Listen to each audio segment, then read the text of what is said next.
This video is about planes, axes, and motion within those planes and axis, and also going through just different mixed up motions of your extremities.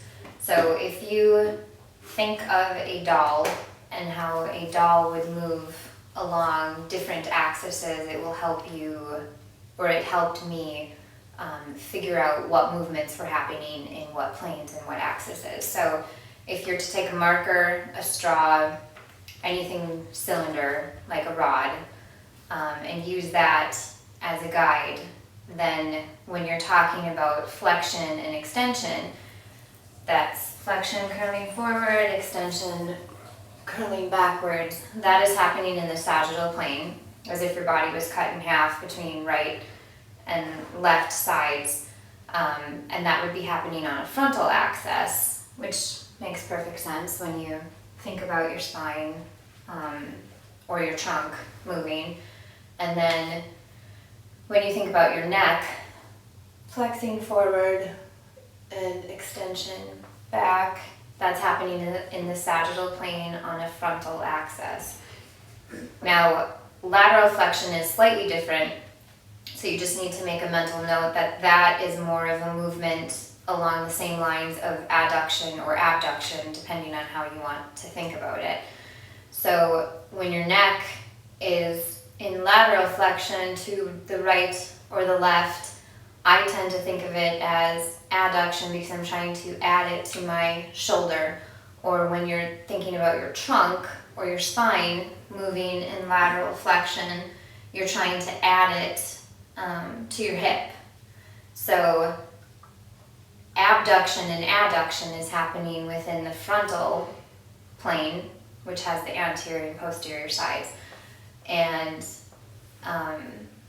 it's happening on a sagittal axis. So if you were to take a steel rod and place it through your neck like a doll, your neck is pivoting side to side on a sagittal axis. Same thing with your spine or your trunk, you're pivoting on a sagittal axis, left to right.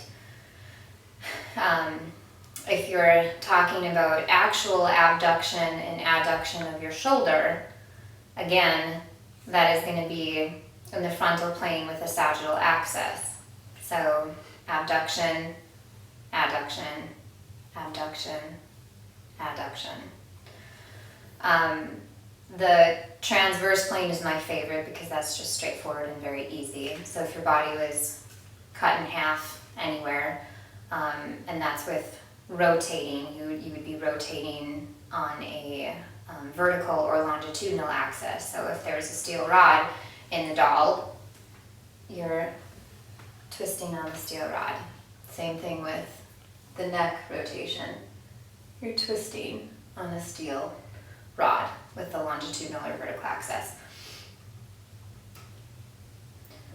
Okay, now we're going to go into motions. So the neck motions are flexion, curling forward. This is technically extension, just straightforward, but for physical therapy purposes, this is also considered extension. It's excessive extension, or it's also hyperextension. But in physical therapy, they really only want you using the word extension. The neck also, you have your lateral flexion to the left, lateral flexion to the right, rotation to the left, rotation to the right. Shoulder. So shoulder extension, flexion, extension, flexion, abduction, adduction. Or as some people like to say, it's AB deduction, AD deduction. You are abducting away from the body, you are adducting or adding to the body. And then you have your internal rotation or medial rotation, and these can be one of two things. So internal rotation and medial rotation, external rotation, lateral rotation. However, my physical therapy teachers like you to use the shoulder rotation. This would be your external shoulder rotation, which is like kicking a field goal. And this is your internal shoulder rotation. External shoulder rotation, internal shoulder rotation. You also have, the shoulder has a lot to it.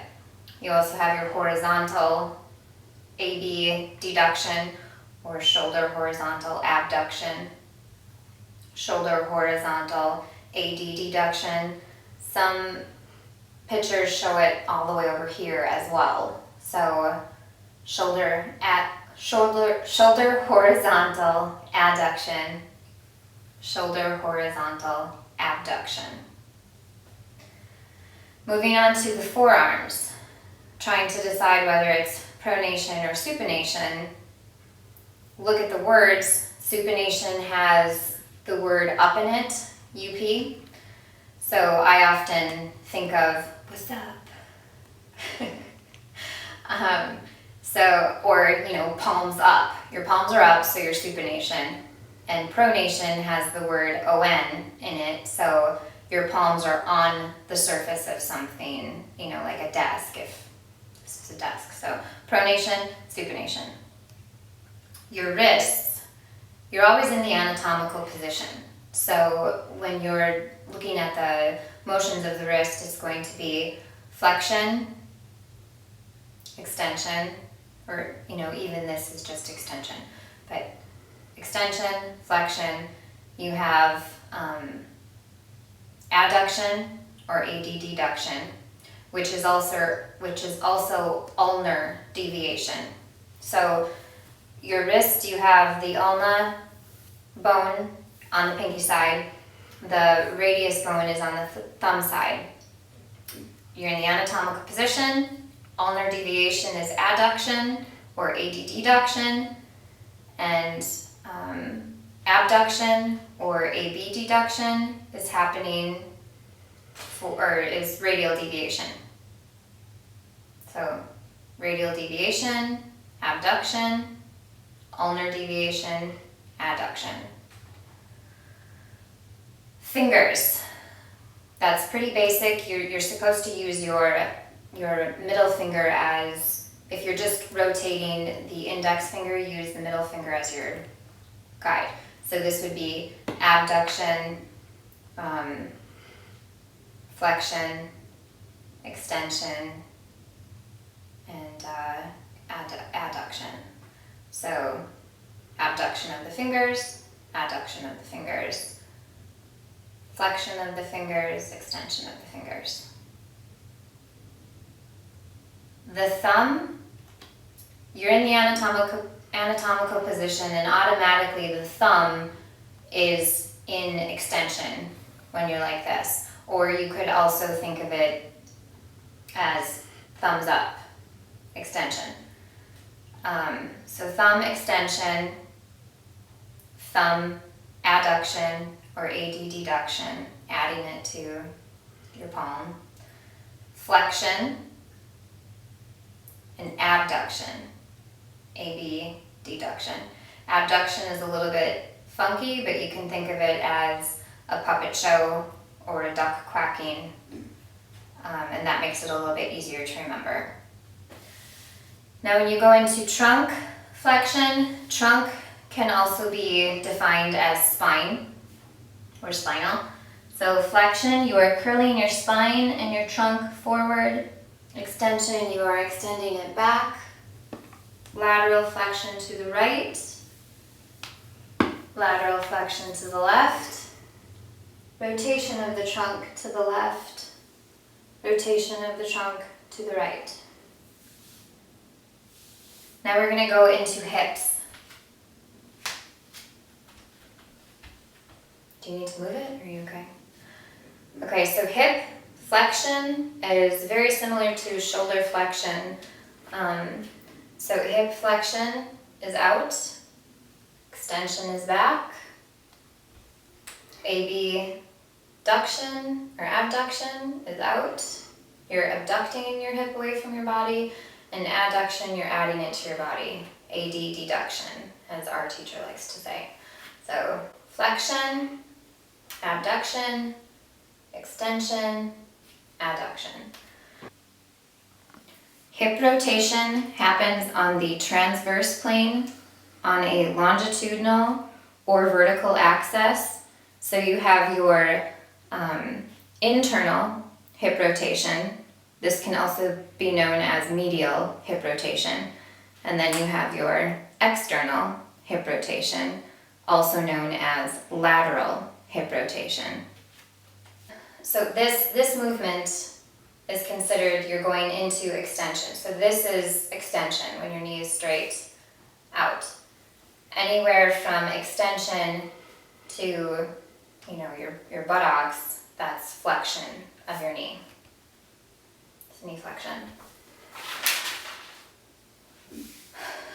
Okay, when you're looking at the ankle, dorsiflexion and plantar flexion are very similar to just your regular flexion and extension.